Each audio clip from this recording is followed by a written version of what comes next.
Good evening, guys. Daniel here again from Single Malt Jack, and welcome back to the channel. Well, it's Easter night on Sunday, so I'm just kicking back with a Lagavulin 8. Just want to wish everyone a happy Easter, and I hope you've all had a great day with your families. So we have. Just wanted to run you through what we did today. So basically we paired a Lagavulin 8 with a lamb shoulder, or actually 2 lamb shoulders on the spit. So stay tuned and I'll give you a bit of a snapshot of what we did.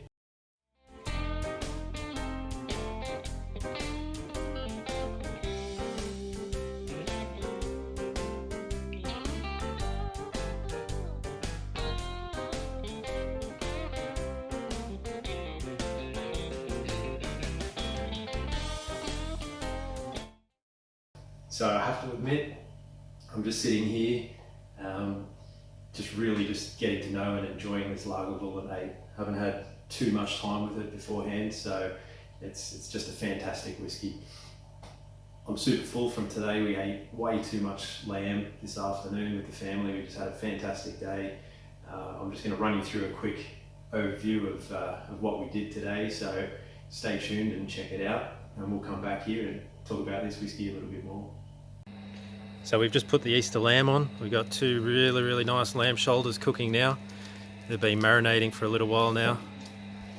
So that's just turning nicely. We've got some lump charcoal wood in there. Typically take us about 4 hours.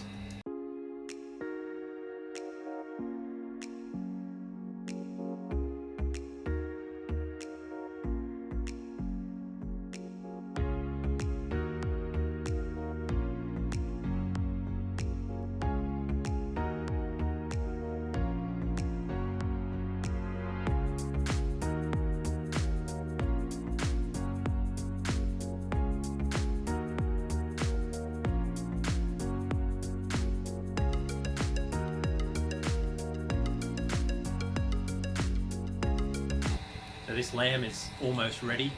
It's been cooking for about 3.5 hours now, so we're going to give it another maybe half hour, 20 minutes to half an hour. Just poured myself a glass of the Lagavulin 8, and I'm really keen to try this. I've just sliced a little bit of lamb, as you can see on the plate here. So I just want to try this, pair it with some lamb, and just see what it tastes like. I think it's going to be absolutely perfect with the lamb.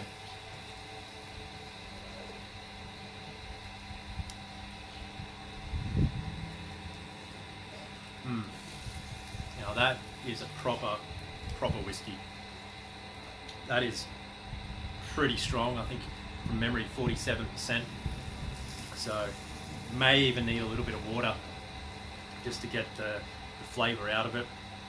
But I've just been getting to know this whiskey now for the last half an hour, and I'll tell you what, I'm really impressed with it. The colour, as you can see, is just super light. The peat and the smoke is just full strength, and just the mix and the atmosphere of the fire and the smoke coming off the lamb and the peat and the whiskey is really just doing wonders for me. I think it's absolutely fantastic. I've just got a little bit of lamb here that I've cut off.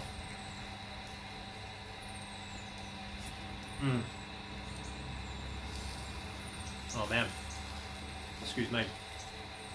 That is beautiful. It's just wood-fired charcoal lamb. The skin is crispy. Perfect amount of salt and seasoning. The insides are just so super juicy. Just fantastic.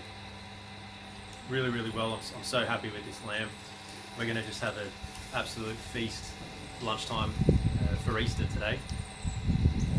And this whiskey is pairing with it, just an absolute treat.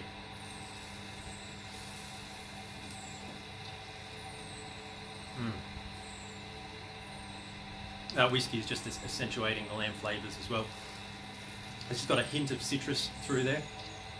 You know, you can definitely pick up some lemon, some lime zest as well, and also some garden spices in there, which I think just makes it a lovely pairing with this lamb. I was excited to try it, and I'm definitely not disappointed.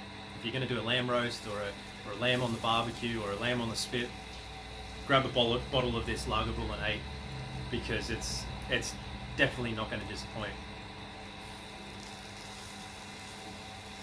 So I'll leave you guys with it for a bit. We're going to enjoy our lunch and we'll catch up a little bit later. Cheers.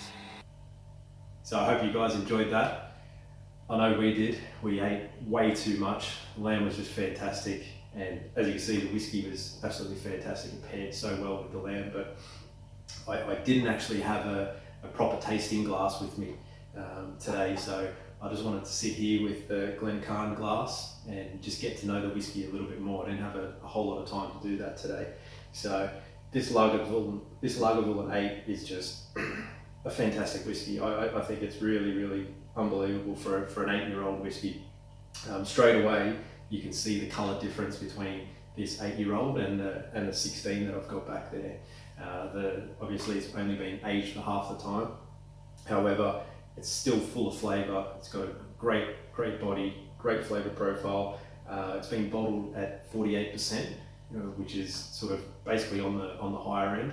You can still drink it neat, but what I wanted to do tonight is just to see how it opens up a little bit more. I've got a little bit of filtered water here, so just wanted to add a few drops to the whiskey just to see how that essentially opens up more, and then just do a bit of a taste test with the proper whiskey glass. So what I'm going to do is chuck a few drops of this. Don't add too much, because you can always add a little bit more later on, and you just want to let it mix through the whiskey glass.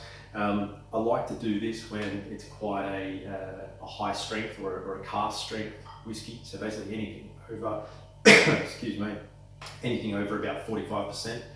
So once it starts hitting closer to 50% or above, I do recommend putting just a couple of drops of water in it. I mean, yeah, you can obviously drink it with a large ice cube, and if I just wanted to sit down and enjoy it, that's probably would be my choice to do that. But I wanted to do a bit of more of a detailed review tonight, just to give you guys a bit more of a insight into this whiskey. So that's why I just want to keep it without the ice, a few drops of water, and just see how it tastes. So here we go. Basically on the nose, it definitely has opened up the whiskey quite a lot. You can still, that peated smoke still comes through super strong. It's very potent.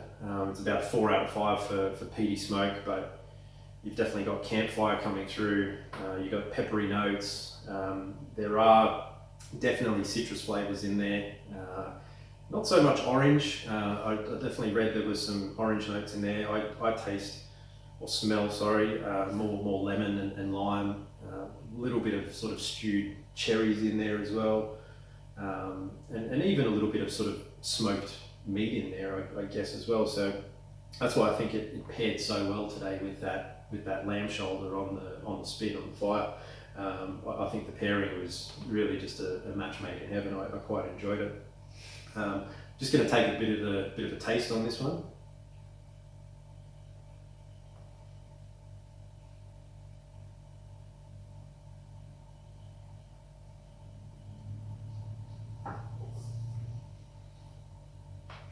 And once again, just let it sit in your mouth for almost about 10 seconds. And just swish it around, let it go into all the different areas of your mouth. Just let it sit there, just get to know it a little bit on your palate. But definitely those flavors are coming through for me now. That smoke hits you straight away, definitely. That pepper.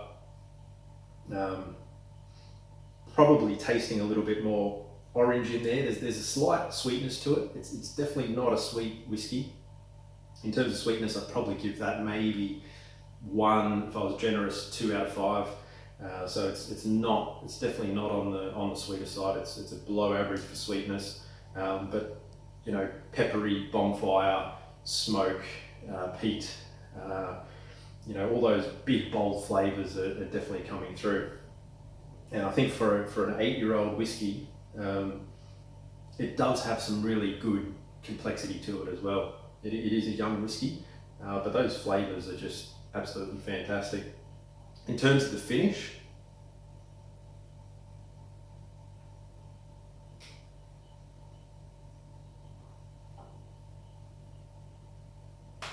I mean, the one thing that that really knocks my socks off with this whiskey in terms of the finish is just that lingering peaty and smokiness to it, just that campfire, that bonfire. It just lingers and lingers and lingers, and I can still taste it now in my mouth. It's like when you come home from camping and you've been sitting around the fire all weekend and your clothes smell like fire, but in a pleasant kind of a way, not in a way where you just want to have a shower, if that makes sense. So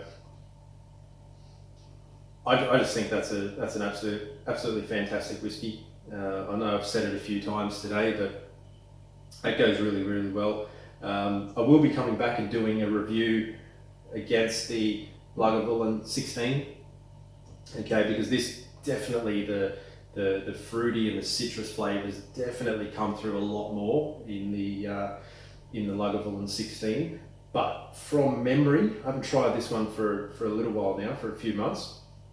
But from memory, the 8 is definitely a smokier and a peatier whiskey, which I quite enjoy. I mean, it's definitely not for everyone, but that is a full serving of peat and smoke and campfire and bonfire. But it does have a little bit of a subtleness to it, and those citrus flavors that are coming through. Also, just a bit of garden herbs I'm getting there as well in the finish. I can't quite tell you exactly what they are because my palate is not the most developed, but you know, it could be something like rosemary or thyme or oregano and those sorts of, you know, dried herby garden type flavors are definitely coming through for me. So my advice is, if you're going to cook some meat, cooking some lamb or even beef, I think beef would go quite well with this. If you're cooking some steak or slow cooking, smoking some meat, grab a bottle of the Lagavulin 8 and just pair it with that smoked meat or barbecued or charcoal meat. You're definitely not going to be disappointed. If you want to taste it a little bit more and those flavors to definitely come through and open up, either a few drops of water or put it in a nice whiskey glass and add a big ice cube to it. So there you have it. That's our day. You know, thanks for sharing it with us. We had a fantastic day with the family. The lamb was great. Whiskey was fantastic, and that's about it. I'm just going to sit here for a little bit more at my home bar, hardwood timber on top, and just enjoy this whiskey for a little bit further. So thanks for tuning in, guys. Cheers, and I'll see you next time.